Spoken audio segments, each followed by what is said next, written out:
خدای ورو سوال کړی دی چې د قربانۍ دپاره قرض پیسې د چا نه اخیسته د صحیح طریقه ده او که نه؟ الجواب قرباني په منځ د حکم د علماو منځ کې اختلاف دی چې دا واجب ده او که دا سنت مؤکده ده.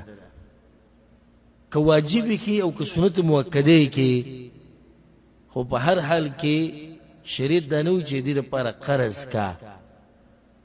ځکه کوم علما چې ورته واجب وي نو هغه په هغه حال کې ورته واجب وي چې ستا په طاقت رسي، کوم چې ورته سنت وي نو هغه ته په هغه وخت کې سنت وي چې ستا طاقت رسي. دا ته نه وي چې قرض ولره واخله.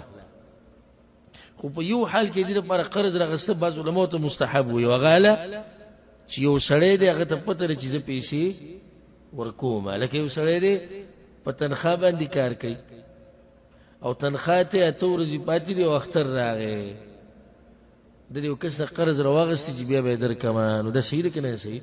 صحیح دی.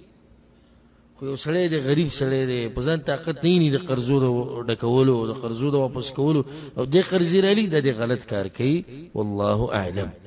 د یو ورور سوال کړی دی چې ما څاروی اخیستی و د قربانۍ دپاره د اختر نه یو څو ورځې مخکې،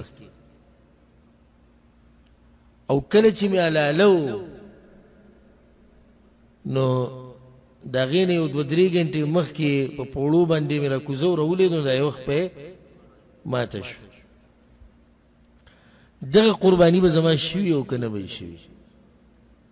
الجواب قرباني دپاره چې د څاروی واخیستو دا دې وقف کو د چا دپاره؟ الله دپاره. اوس دې کې نقصان په دوه قسمه دی. که دې ته نقصان ورسېدو ستا د کوتاهۍ د لاسه نو به یې ته ذموار یې، به یې ته صحیح ذموار یې. او که ستا د کوتاهۍ د لاسه نه یې رسېدلی نو بیا به قرباني کېږي. لکه دا رور چې وایي چې ما د قربانۍ دپاره څاروی به و په پوړو مې راکوزه و، کوتاهي نه ده کړې خو خپه یې څه شوه ماته شوه، نو په دې څاروي باندې قرباني کېږي. والله اعلم.